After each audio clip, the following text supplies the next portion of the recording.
Bienvenue les auditeurs. Aujourd'hui, on se lance dans l'exploration d'une histoire industrielle assez fascinante, celle d'un site polonais à Bieruń, qu'on connaît maintenant comme Zakład Litwajew Czuczniz Rzecz. Mmh. Notre guide, c'est un document de Tomasz Rogalski qui retrace plus d'un siècle d'évolution là-bas. Oui, c'est une source très riche. L'idée, c'est de voir comment une usine de dynamite, rien que ça, fondée en 1871, est devenue un acteur majeur du plastique. Et surtout, quel impact ça a eu sur la ville, sur les gens.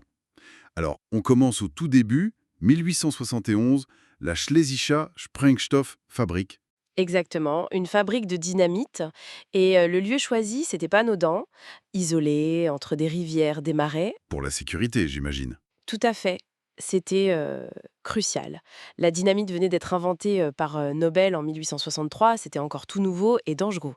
Et les débuts, bon, c'était vraiment. C'est-à-dire. Mais on parle de cuves en bois pour la nitroglycérine, de pompes manuelles, de simples baraques en planches pour les bâtiments, quoi. Ah ouais, on est loin de l'usine moderne. Et les conditions de travail. J'ai lu 12 heures par jour. Oui, 12 heures. Et au début, pas de production l'hiver. Trop froid. Ils s'arrêtaient complètement. Oui, jusqu'à l'arrivée d'une chaudière à vapeur en 1876. Ça a permis de bosser toute l'année. Mais le transport, c'est un autre défi majeur, hein. Ah ouais, les 9 kilomètres de route pourrie jusqu'à la gare. Exactement. Du coup, construction d'écuries. Ah, il y a une petite anecdote sympa. Les autorités voulaient de la maçonnerie, mais le propriétaire a insisté pour le bois. Pourquoi donc? Il a dit que c'était plus sûr si jamais ça explosait, il avait des exemples d'incidents passés. Malin. Et ce transport à cheval, parfois même avec un gendarme en escorte, ça a duré super longtemps, jusque vers 1921. C'est dingue d'imaginer ça aujourd'hui. Carrément. Et après, ça se structure un peu, ça se modernise. Oui, un tournant, c'est vers 1900, quand la société Von Guichet reprend l'affaire. Là, on passe à la vitesse supérieure. Bâtiment en briques, plus solide. Hmm.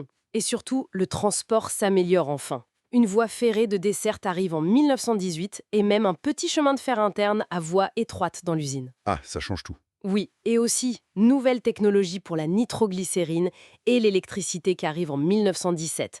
Forcément, l'effectif suit. On passe d'une quarantaine de personnes en 1908 à plus de 110 ans plus tard. Et puis, changement de contexte, on arrive dans l'ère polonaise après 1919. L'usine devient Lignose Société Anonyme. C'est ça. Et en 1924, l'actionnariat devient majoritairement polonais. C'est une période clé, vraiment. Pourquoi? Qu'est-ce qui se passe? Déjà, l'électrification continue pour l'usine, mais aussi pour la ville de Bieruń.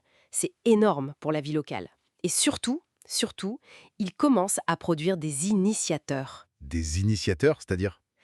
Les mèches, les détonateurs, les amorces, tout ce qu'il faut pour faire fonctionner la dynamite, quoi. C'est indispensable. Lignos devient même le seul fabricant polonais de mèches. Ah d'accord, ils maîtrisent toute la chaîne. Voilà. Et il fabrique aussi ces fameux pétards ferroviaires, les détonateurs qu'on met sur les rails. Et figurez-vous que cette production-là, elle existe toujours aujourd'hui. Incroyable, hein? L'usine grandit donc, 800 employés en 1939, une nouvelle usine à Pustkow, et là la guerre arrive. J'imagine que ça a tout bouleversé. Oui, retour sous gestion allemande, même si le nom Lignos est conservé. Il développe un nouveau type d'amorce, il collabore avec l'industrie d'armement allemande. Et à la fin de la guerre, l'usine a survécu? Oui, et c'est un point crucial, elle n'est pas détruite lors de la libération en janvier 45. Du coup, elle peut redémarrer très vite sa production d'explosifs. Et c'était vital parce que les mines de charbon de la région en dépendaient totalement. D'accord. Après la guerre, nationalisation, l'usine change de nom plusieurs fois pour finalement devenir Erg, c'est ça? Dans les années 60 ou 70? Oui, Erg, ça arrive un peu plus tard vers 1972 pour l'ensemble du complexe, mais le nom apparaît dès les années 60. Et c'est là, en 1962 précisément, qu'il y a un virage stratégique majeur. On commence la transformation des matières plastiques. Ah, le grand changement. Pourquoi ce virage, justement? Le marché des explosifs n'était plus porteur? Disons qu'il avait ses limites, même s'il restait nécessaire, et puis il y avait une demande croissante pour d'autres types de produits. Alors l'usine a senti le vent tourner et s'est lancée dans le plastique. Et là, ça a été une diversification très rapide. Concrètement, ils se sont mis à faire quoi en plastique? Ça a commencé avec des tubes divers, des plaques appelées estrales, puis très vite, dès 1968, le moulage par injection. Ça a ouvert plein de possibilités, des joints d'étanchéité, des articles ménagers. Le genre de truc qu'on trouve partout. Exactement. Et surtout les fameuses caisses pour boissons.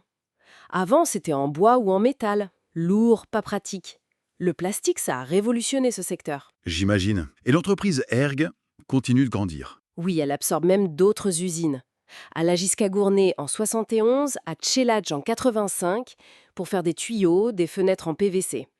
Elle devient pionnière en Pologne pour certains produits comme le film plastique large en 72, les rubans d'emballage et même le film d'isolation thermique en 87. Une vraie success story industrielle, on dirait. Et niveau production et emploi, ça donne quoi? Alors ce qui est intéressant, c'est que la valeur de la production, elle triple entre 1971 et 1987. Par contre, l'effectif reste assez stable, autour de 2400 personnes. Ouais, donc gain de productivité énorme grâce à la modernisation. C'est ça, on produit beaucoup plus avec à peu près le même nombre de gens. Et tout ça, cette énorme usine, cet employeur majeur, ça a dû transformer la vie à Birune, non? L'impact social est immense. Ah oui, l'impact est immense. Ça va au-delà du travail. Dès les années 30, on voit les premiers vestiaires apparaître. Plus tard, des installations modernes avec une cantine qui offrait des repas préventifs, gratuits ou subventionnés, une blanchisserie pour les vêtements de travail. Des avantages sociaux assez avancés pour l'époque. Carrément. Et surtout, dès les années 20, l'usine commence à construire des logements pour ses ouvriers et cadres. Aujourd'hui, ça forme un quartier entier où vivent à peu près 2000 personnes. C'est un quart de la population de la vieille ville de Birune. L'usine a littéralement bâti une partie de la ville. Exactement, et ça ne s'arrête pas là. Il y avait un dispensaire d'usine très bien équipé, des magasins gérés par l'usine, une maison de la culture, des terrains de sport. Donc la perception des habitants l'a vu évoluer. Au début, une usine d'explosifs, ça devait faire peur. Ah oui, au début les gens appelaient ça l'enfer, à cause des risques d'explosion, du bruit. Il y a eu des accidents bien sûr. Mais petit à petit, c'est devenu le poumon économique et social, la source d'emploi quasi unique pour beaucoup de familles, le soutien de la communauté locale. Une dépendance très très forte s'est installée. C'est fou ce parcours. D'une petite fabrique de dynamite isolée, un peu effrayante, à ce complexe plastique moderne qui façonne la vie de toute une ville sur plus d'un siècle. C'est une saga industrielle assez exceptionnelle, oui. D'un produit de destruction, la dynamite, on passe à des objets du quotidien en plastique. Hmm. Et quand on regarde cette transformation radicale, ça nous pousse à réfléchir, non? Qu'est-ce que ça nous dit sur la capacité d'adaptation de l'industrie, bien sûr, mais aussi sur l'évolution de nos besoins, de nos priorités en tant que société? Et peut-être aussi sur la nature des risques qu'on crée ou qu'on accepte au fil du temps. C'est une excellente question pour terminer notre exploration d'aujourd'hui. Une question à laisser mûrir, en effet.